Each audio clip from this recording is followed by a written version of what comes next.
Astaghfirullahaladzim. La ilaha illa huwal hayyul qayyum. La haula wala quwwata illa billah.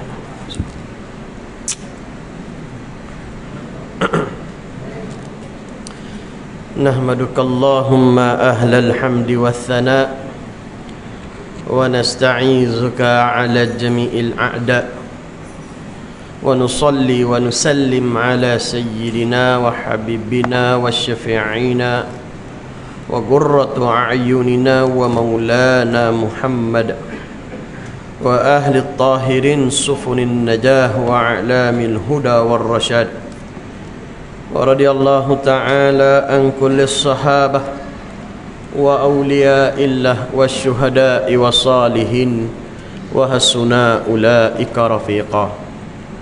Allahumma salli ala sayyidina Muhammad miftahi babi rahmatillah adada ma fi ilmillah salatan wa salaman daimaini bidawami mulkillah wa ala alihi wa sahbihi ajma'in. Amma ba'du. Assalamu alaikum warahmatullahi wabarakatuh.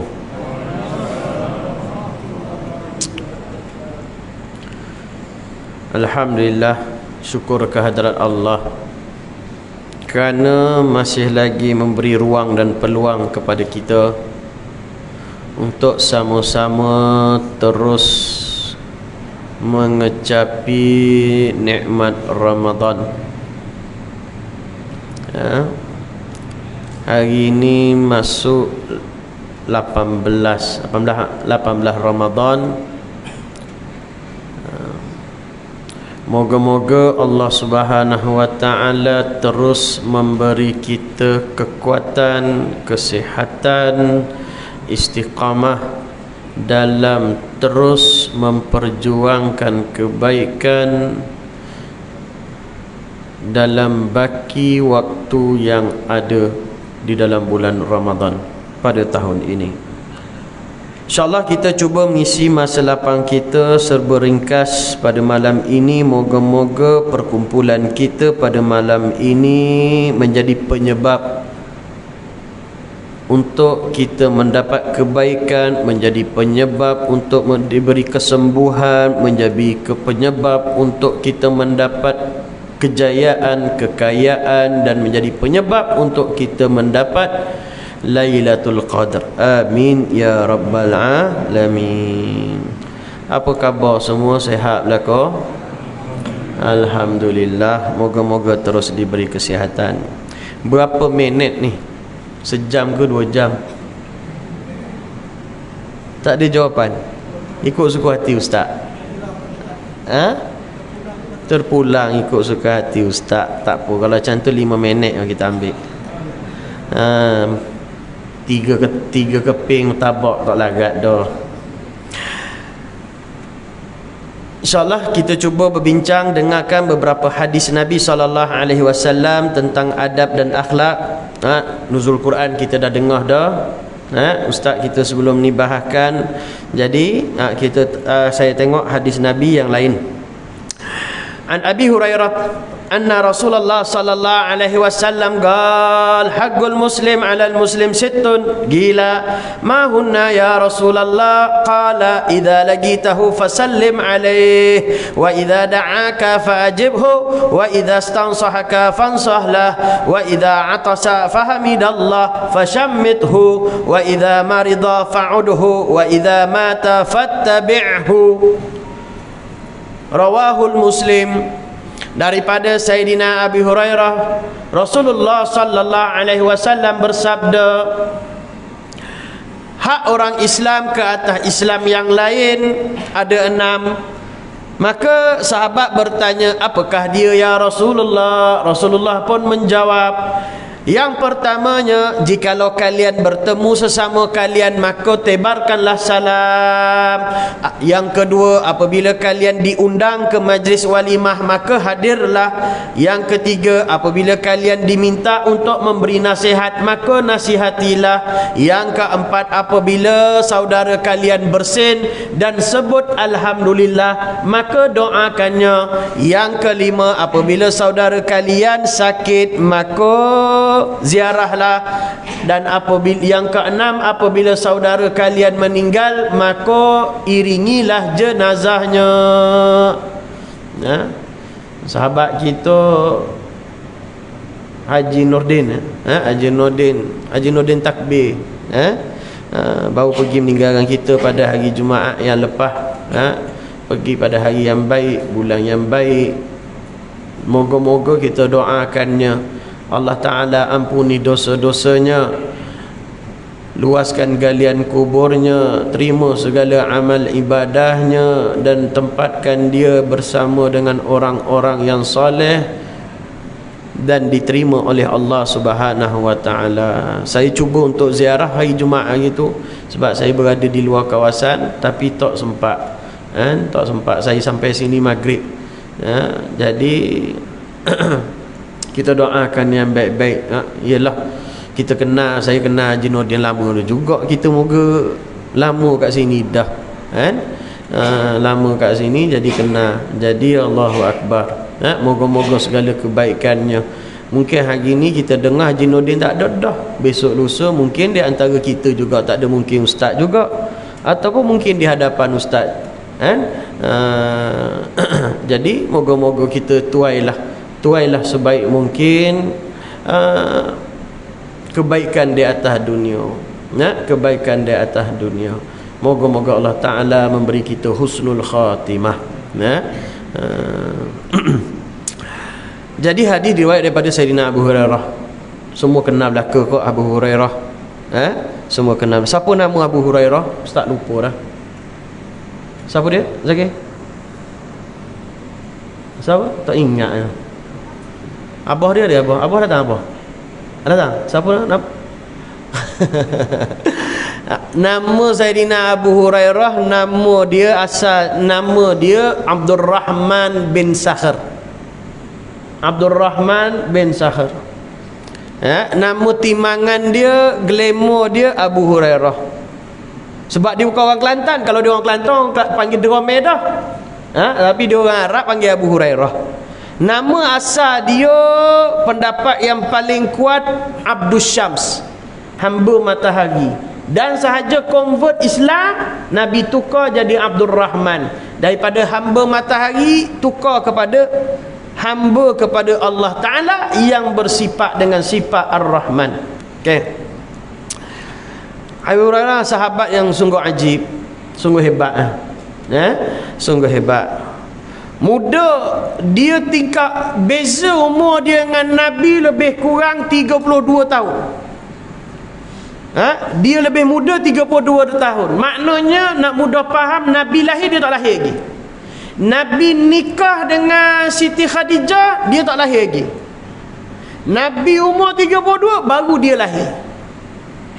Nabi 40 dapat wahyu, dia baru 8 tahun. Nabi meninggal 63, dia baru umur 31. Tu Sayyidina Abu Hurairah. Orang dia muda, beza umur 32 tahun dengan Nabi. Lewat masuk Islam tahun ke-7 hijrah, masuk Islam. 7 hijrah dia masuk Islam. 8 hijrah Fatul Mekah. 10 hijrah Haji Wida. 11 hijrah Rabiul Awal Nabi pergi. 7, 8, 9, 10, 3 tahun lebih. Pukul kata 4 tahun lah, tak ada 4 tahun. 4 tahun lah dia dengan Nabi. Tapi jasa sangat besar dalam agama Islam. Terutama di dalam periwayatan hadis. Hampir sepertiga agama hadis diriwayatkan daripada Sayyidina Abu Hurairah. Meninggal usia umur 80 tahun.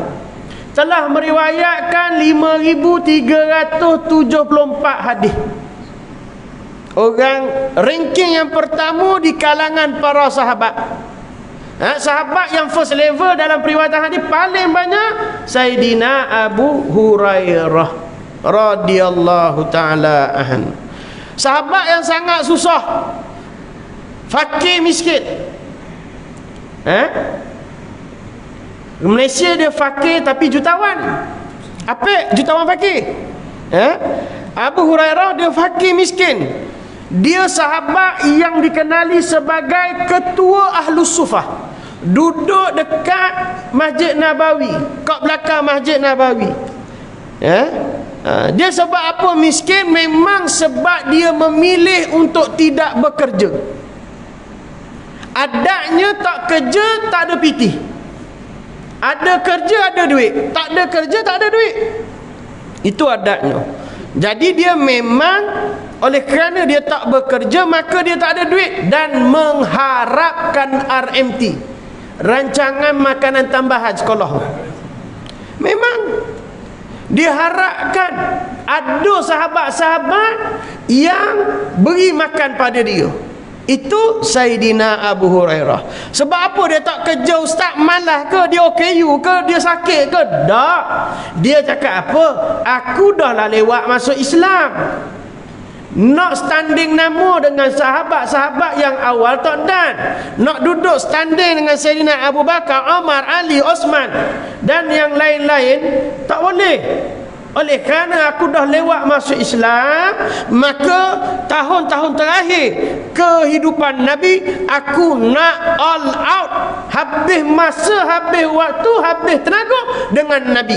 Aku risau kalau aku kerja waktu pagi ke ataupun shift malam ke, aku tak dam sama dengan Nabi, tak dan nak dengar mutiara-mutiara kata, hadis-hadis yang keluar daripada mulut Nabi Muhammad sallallahu alaihi wasallam.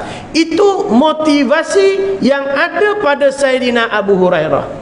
Kita pula kalau dah rasa lambat, rasa terakhir, dah lewat nak berubah, langsung putus harap. Tapi sahabat tidak. Dia rasa dia dah lewat, dia kena cepat, dia kena bertindak untuk mendapatkan yang terbaik di dalam kehidupannya. Harap orang bagi makan pada dia. Habis waktu solat Isyak, dia duduk kat depan sana, contoh, dia harapkan ada sahabat-sahabat panggil dia. Panggil dia jadi tetamu. Dia pun habis solat Isyak, dia duduk belakang. Jumpa Sayyidina Abu Bakar. Sayyidina Abu Bakar, main sini sekejap. Kita ada masalah sikit ni, nak tanya, tak faham masalah gini-gini ni. Kan? Dia saja je buat pertanyaan. Dia mengharapkan Sayyidina Abu Bakar faham dan ajak dia pergi rumah jadi tetamu nak makan malam.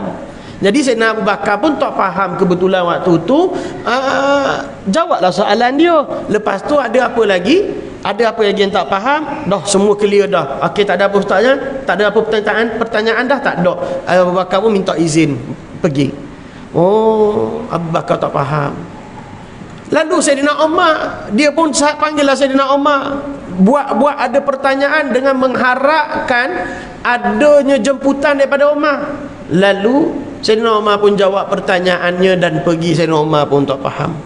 Lalu datang Rasulullah terus panggil dia, ya Abu Hurairah, dah makan malam belum? Belum lagi. Jom mari rumah. Mari rumah. Jadi Rasulullah pergi rumah Rasulullah, adalah sedikit tengok susu satu cawan. Tak sampai satu cawan. Dia pun Rasul cakap aminulah susu tu. Dia pun ambil susu tadi yang ada dalam gelas tadi, satu cawan tadi, dia nak minum. Rasul cakap, dekat sejid ada siapa lagi? Sahabat-sahabat yang tak makan? Ada ramai lagi yang tak makan. Panggil berlaku. Oh sudah, member lah apa perlu susu. Bukan farm fresh lah, jenama lain aslinya.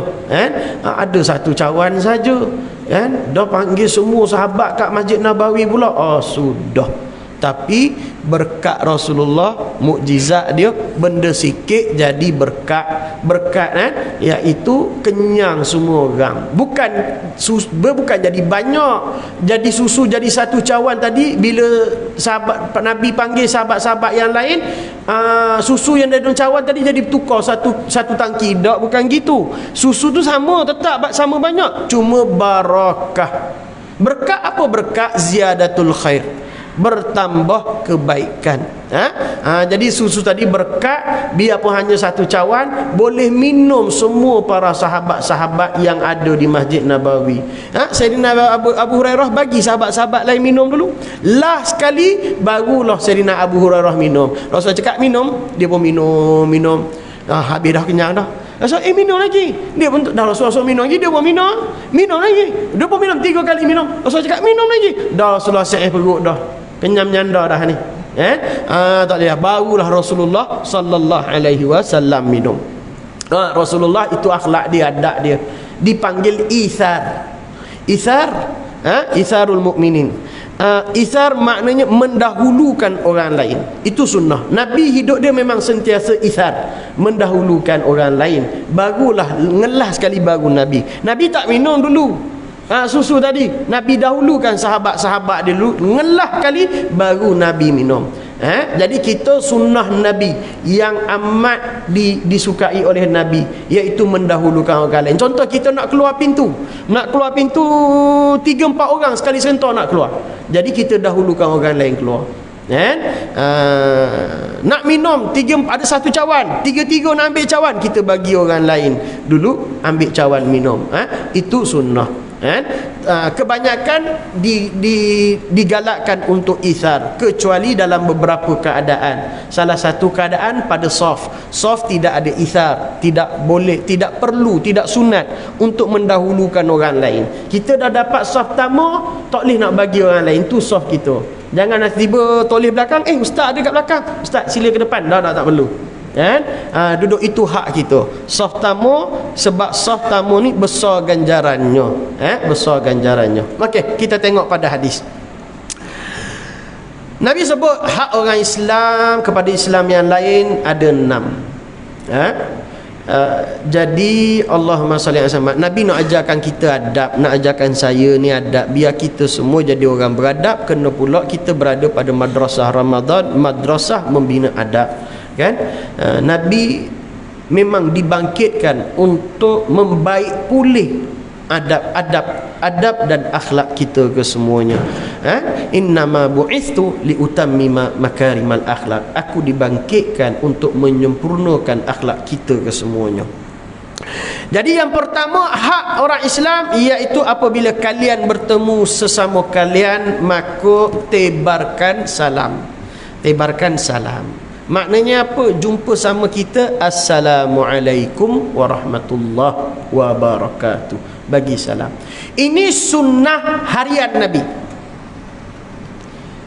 Maknanya Nabi suka sunnah ni. Sunnah dengan erti kata benda yang hak Nabi buat. Nabi buat ada terkadang jatuh hukum wajib. Hak Nabi buat terkadang jatuh hukum sunat. Apa yang Nabi buat terkadang jatuh hukum haram. Ada yang Nabi buat terkadang jatuh hukum makruh.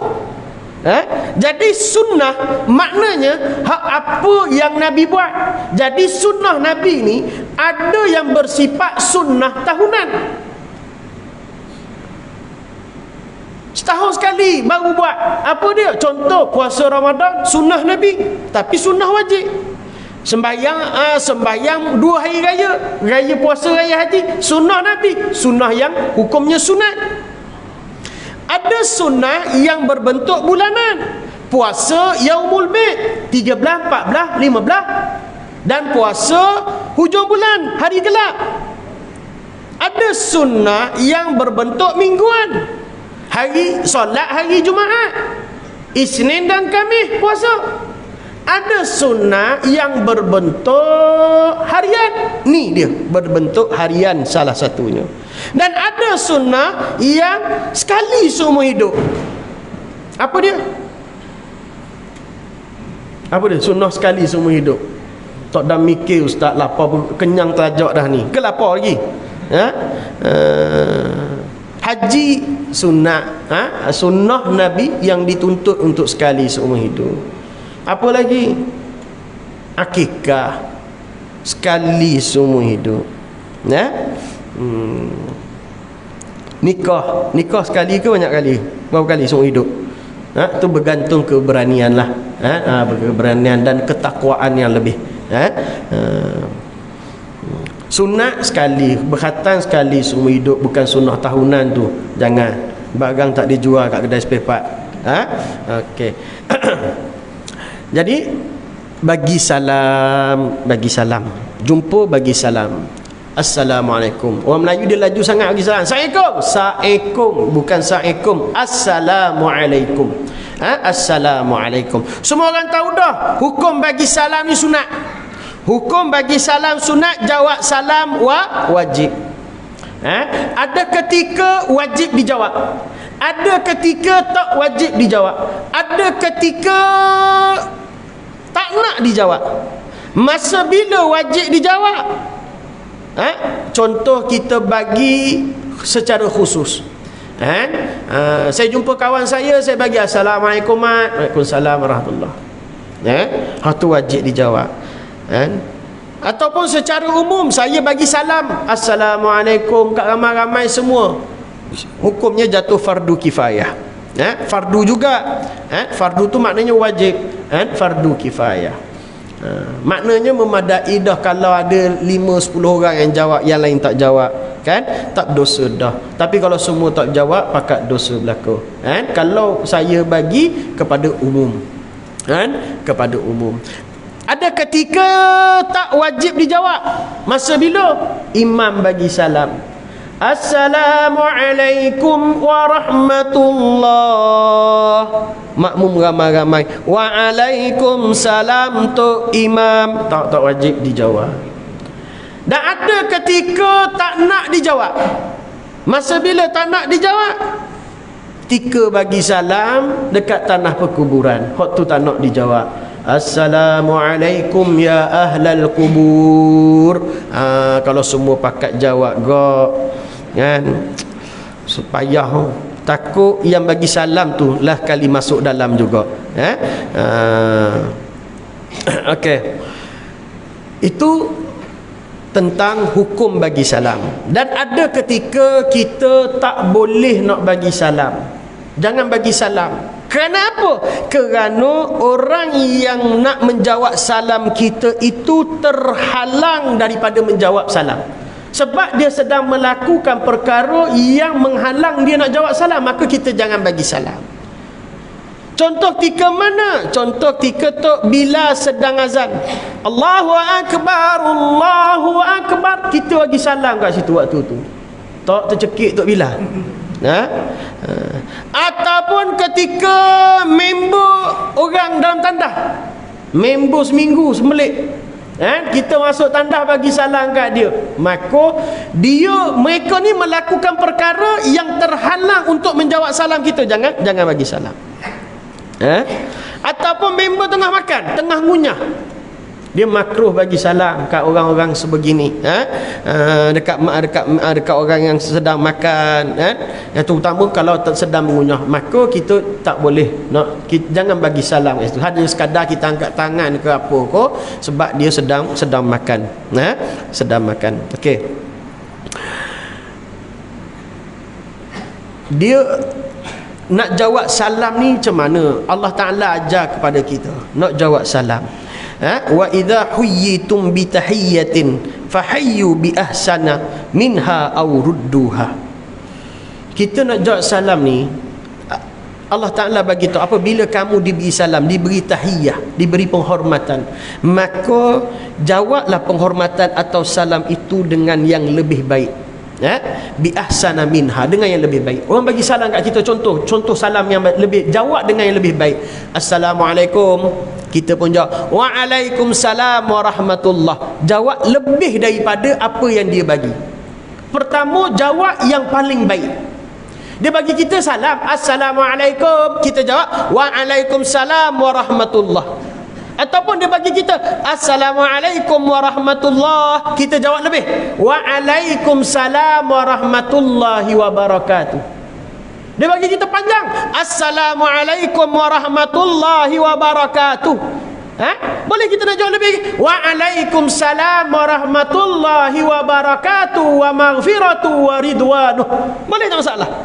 Sebab Allah Ta'ala sendiri ajar kita jawab penghormatan dengan yang lebih baik. Tak mampu nak jawab yang lebih baik, awrudduha, maka jawablah sama tarah dengan dia. Assalamualaikum, waalaikumsalam, boleh. Assalamualaikum warahmatullah, kita jawab sama dengan dia. Waalaikumsalam warahmatullah. Yang tak boleh, kata ulama, ini suatu pengkhianatan bila mana kita jawab kurang daripada Assalamualaikum warahmatullah, kita jawab waalaikumsalam, masuklah. Dia sebut warahmatullah, kita sebut masuklah. Dia doa kita salam sejahtera, dia doa kita rahmat Allah. Kita jawab doa ke dia salam sahaja sejahtera, kita tak balas rahmat kepada dia, maka ini suatu pengkhianatan, tak beradab, kata ulama. Maka yang terbaik jawab lebih. Kalau tak mampu, jawab sama level apa yang dia bagi kepada kita. Cuma jangan kurang daripada yang dia bagi. Dia doa lebih pada kita, kita doa sikit kepada dia. Maka ini yang tak baik, tak beradab. Okey. Semua orang tahu dah hukum bagi salam sunat, jawab salam wajib, semua tahu dah. Dia kaedah amalan wajib, amalan sunat, mana lagi besar pahala? Amalan sunat dengan amalan wajib, mana lagi besar pahala? Solat isyak dengan solat tarawih, mana lagi besar pahala? Solat isyak, amalan wajib besar lagi pahala daripada amalan sunat. Semua kita sepakat kat sini. Ada yang tak puas hati? Semua sepakat. Okey. Tapi dalam beberapa kes ada amalan sunat yang lebih besar pahala daripada amalan yang wajib. Kat mana Ustaz? Salah satu contohnya pada masalah kes yang kita bicarakan ni, tajuk yang kita bicarakan, iaitu bagi salam dengan jawab salam. Bagi salam hukumnya sunat, jawab salam hukumnya wajib. Biarpun jawab salam itu wajib, tapi pahala memberi salam itu lebih besar daripada menjawab salam. Maka apakah halangan kepada kita untuk menghidupkan sunnah Nabi ini? Sebab amalan ni makin terhakis daripada orang Melayu kita. Amalan ni dah tak ada dah. Dulu mungkin lah. Hebat amalan ni, ni jadi amalan adat budaya yang bagus di sisi orang Melayu. Tapi orang Melayu kita dah tak nak dah hal ni. Dia hanya bagi salam pada orang kenal lah. Nabi sebut dan umat aku akhir zaman nanti yusallim, akan bagi salam ila man ma'arif, kepada yang dia kenal sahaja. Ini umat akhir zaman, kita duduk zaman ni. Padahal Nabi bagi tahu apa? Tut'imut ta'am. Belanjalah orang makan, bagilah orang makan. Wa taqra'us salam, dan sampaikan salam, tebarkan salam ila man ta'arif wa man ila man ma'arif wa man lam ta'arif. Kepada siapa sahaja yang kamu kenal ataupun kepada siapa sahaja yang kamu tak kenal. Nabi suruh bagi salam kepada orang kenal dan tak kenal. Tapi kita akhir zaman bagi salam kepada orang yang kita kenal sahaja. Maka itu kurang tepat, itu tak betul. Nabi ajar kita bagi salamlah kepada sesiapa sahaja. Contoh yang lain, amalan sunat lagi besar pahala kepada amalan yang wajib. Contohnya ambil wudu. Kita dah habis buka, kita nak main sejid terus, kita pun siap-siap berwuduk. Ambil pukul 8 malam ambil wuduk dah. Kan? Ambil wuduk dah, nak mari surau, nak mari masjid. Isyak tak masuk lagi. Kita duduk, kita mari surau, kita ambil wuduk dah, kita masuk surau, kita duduk zikir ataupun bersihkan apa-apa yang patut. Isyak tak masuk, tapi kita dah ambil wuduk awal-awal dah pukul 8 malam. Okey. Situasi kedua, saya sampai dah masuk waktu isyak, dah sampai waktu isyak, saya tak ada wuduk, saya nak solat isyak, maka saya pun ambil wuduk sebab nak solat isyak.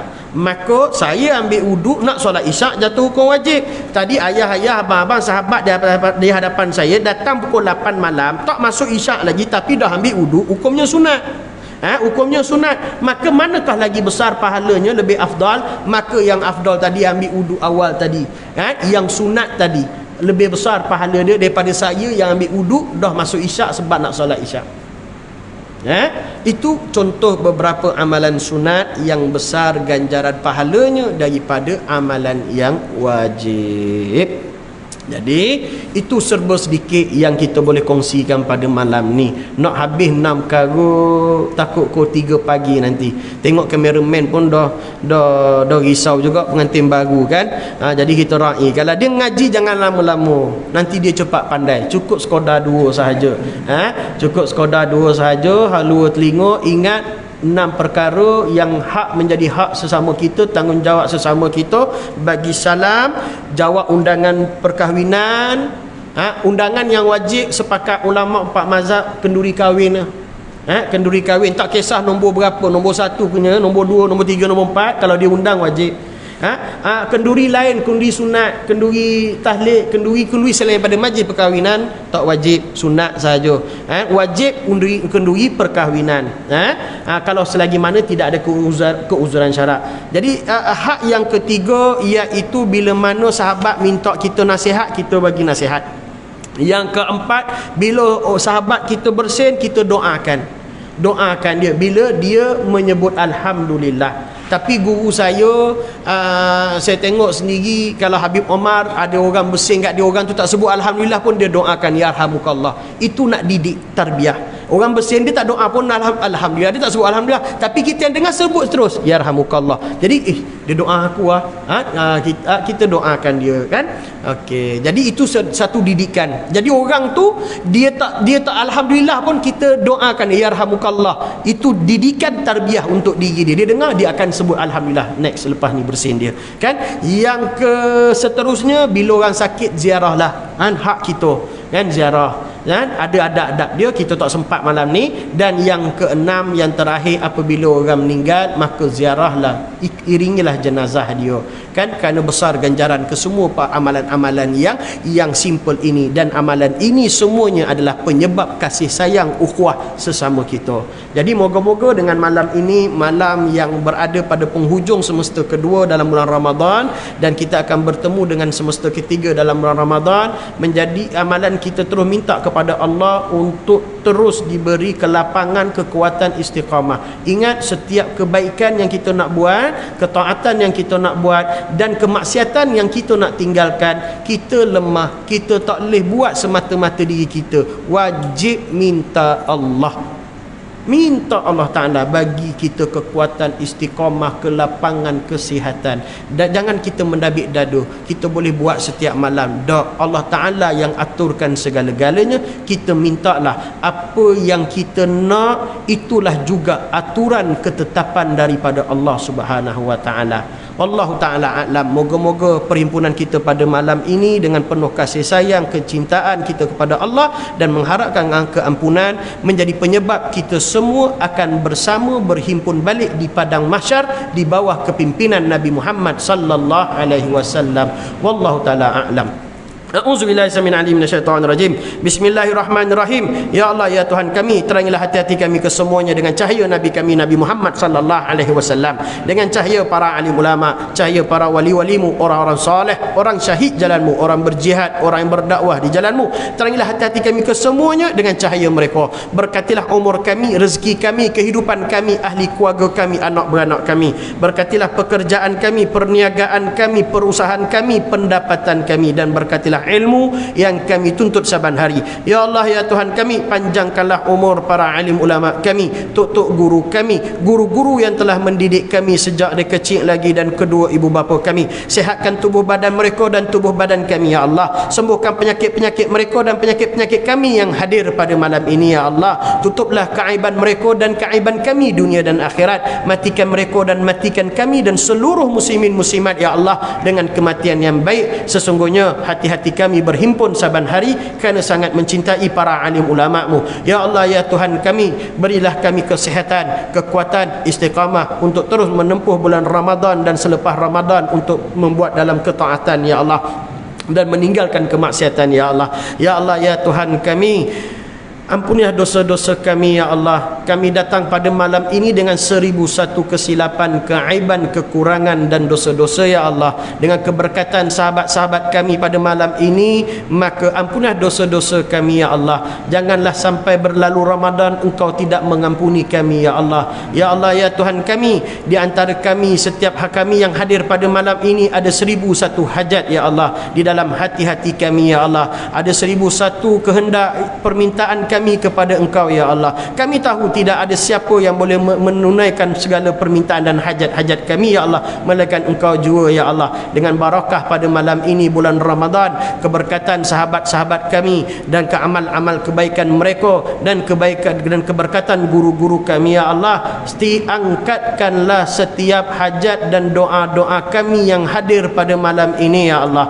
Makbulkanlah permintaan kami ya Allah. Engkau yang maha mengatur setiap perjalanan jiwa kami, yang maha mendengar setiap bisikan hati kami ya Allah. Perkenankan tiap-tiap hajat kami pada malam ini ya Allah. Ya Allah ya Tuhan kami, berkatilah kami kesemuanya ya Allah. Panjangkan umur kami dalam keberkatan. Ampuni dosa orang tua kami, mak abah kami yang masih hidup, yang kalau mereka masih hidup ya Allah, berlemah lembut ke atas mereka, panjangkan umur mereka. Andainya orang tua kami dah pergi ya Allah, luaskan galian kubur mereka ya Allah. Jadikan kubur mereka salah satu daripada kebun-kebun syurga. Terima amal ibadah mereka, himpunkan mereka dan himpunkan kami kesemuanya bersama Nabi kami Muhammad sallallahu alaihi wasallam. Sallallahu ala sayyidina Muhammad wa ala alihi wa sahbihi wa barik wa sallam. Alhamdulillah rabbil alamin.